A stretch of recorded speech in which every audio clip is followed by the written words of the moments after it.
નમસ્કાર, આપ જોઈ રહ્યા છો TV9. હું છું જગદીશ. સમાચારની શરૂઆત કચ્છથી. કંડેરાઈ ગામે બોરવેલમાં યુવતી પડી જવાના મામલે હવે યુવતીને બચાવવા યુદ્ધના ધોરણે કામગીરી શરૂ કરવામાં આવી. સવારથી ચાલતું ઓપરેશન હજુ પણ યથાવત છે. ફાયર બ્રિગેડ અને NDRFની ટીમે રેસ્ક્યુની કામગીરી હાથ ધરી છે. અંજારના ધારાસભ્યએ ઘટના સ્થળની મુલાકાત લીધી છે.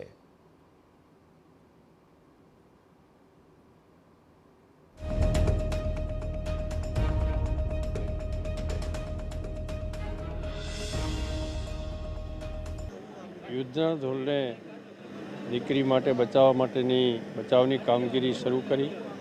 આર્મી BSFની ટુકડી પણ અત્રે આવીને એમણે પણ પોતાનું કામ શરૂ કરી દીધું. તાત્કાલિક ગાંધીનગર જાણ કરીને NDRFની એક ટીમ પણ આવીને એ ટીમે પણ યુદ્ધના ધોરણે આ બચાવ કામગીરી શરૂ કરી દીધી.